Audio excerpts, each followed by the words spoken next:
Bill Maher didn't hold back in his recent takedown of Kamala Harris and Minnesota Governor Tim Walz. Trust me, it wasn't pretty.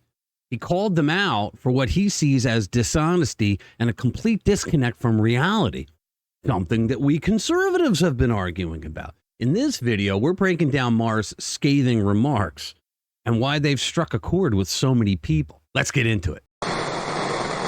Hey guys, welcome back to the channel. So if you haven't already, please subscribe and hit that notification bell and hit the like button because it helps us get our message out to a lot more people. Also, did you know that we do live streams every Friday night at 6 o'clock Eastern? We read interesting news stories of the week and we tweak them with a bit of humor, a dash of sarcasm, and a whole lot of conservative common sense. I hope to see you on Friday. All right, let's get into this. So, Bill Maher, the outspoken host of Real Time, recently commented on the CNN interview with Kamala Harris and her white male support animal, Tim Walz, to share his unfiltered views on how they come across to voters.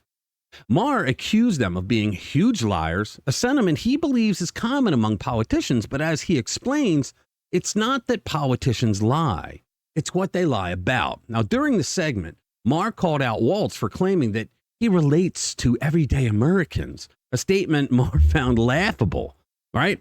He didn't stop there. He criticized Harris for her inconsistent stance on fracking, pointing out how she dodged questions about her past statements. Now, didn't Joe Biden do the same thing? And he pretty much destroyed or murdered our energy policies on day one by signing all those executive orders. Okay, so here's the video segment I want you to watch. This is really good.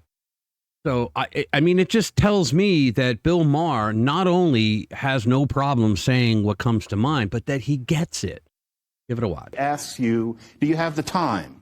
Your answer is not, I do. If you, do you have the time? Right. Yes, it's 4 o'clock. Well, you have to understand that words don't always mean what they mean. And when Tim Walz said, like, the American people, I talk like they do. No, you don't. He doesn't. No, you don't. You're a huge liar, like all politicians are. I don't care, by the way. I've always said this about politics. They're all going to lie. They're politics. It's what they lie about. Thank you. I don't give a shit what you did during the Iraq War. You were in the Guard. So I don't understand why they just can't. You're just insulting my intelligence. That's right. And she said, what did you say when Biden called you and said he wasn't running? Well, I immediately thought of him first. You know, I don't think a single American believed her when she said that. That's how ridiculous that response was. No, you didn't. You didn't. You know, I mean, fracking. I mean, Dana Bash had her dead to rights. Let me tell you something. Dana Bash committed a couple of random acts of journalism during that interview when she asked Kamala some serious questions. Sure, they weren't as serious as she would have asked Trump because her TDS would turn all her questions into gotchas. But for a CNN host to ask a serious question is a sign that Dana may be on the road to recovery as a journalist. We'll keep you updated on that. It's like, you said this. I have the quote. I'm reading it to you. You said there should be a ban on fracking. Why can't they just go, yeah, you know what? I got it wrong. I was talking to the wrong people. You know, she's had this ridiculously high turnover, like 42 of 47 people. That's because she's a nasty witch and people can't work for her. As vice president are gone. Just blame it on them. You know why these assholes are gone? Gave me the wrong information on fracking. That's pretty funny. And you know what? It would work for Kamala because she comes up with any excuse she can to not take responsibility for anything she's done.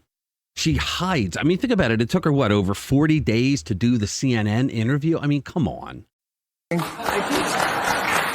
do think you have a point that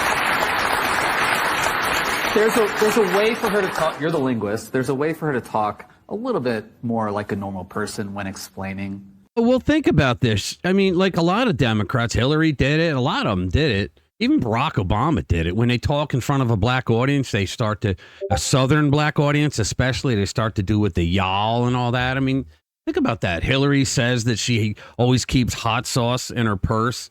You know, Bongino, who was a Secret Service agent for them, said she never did. I mean, they just, why do they think they have to speak like the people that they're speaking to in order to be accepted? These shifts in policy. You know what? I got into the White House. I worked with Joe Biden. Different context. I figured out what could be done and what couldn't be done. Right. You know what? Politicians change their positions all the damn time. How should we be surprised that she's a politician? Don't play defense on it, by the way. She's playing to win, which is why they're just saying, you know what? I don't care about fracking anymore. I don't support it. No, but she does care about fracking because Joe Biden wrote all those executive orders to destroy our energy sector, the fossil fuels. And I mean, he promised it, right? And so she had to go along with that. Well, now there are more people now complaining about what those policies did to their lives, to wreck their lives and bring havoc on their wallets and on their families than there are the lefties who are saying, no more oil, right? So when Bill Maher is right, he's right. And there are several things that he has been spot on right about, which is why I always think, why is he such an a-hole and everything else? But the real question is, why does this matter? Well, Maher's critique isn't just about Harris or Walz. It's about a broader frustration with politicians who seem totally out of touch and unwilling to admit when they're wrong. We don't see that on the conservative side. We see the lefties who make it up about them, but we don't really genuinely see it. The American people are not stupid. Even the people on the left, okay? They're not stupid. They can see when someone's a phony. We do see an awful lot of it on the left. As we head into the 2024 election cycle, these kinds of moments are going to shape the narrative, whether we like it or not. All right. Thanks for watching. Subscribe and hit that notification bell if you want to be kept up to date with the latest political news and commentary about this election cycle. I'll see you in the next one. Spread the word. This guy's a real piece of work, strutting around like he owns the earth, leaving people pissed off in his wake, never caring about the mess he makes.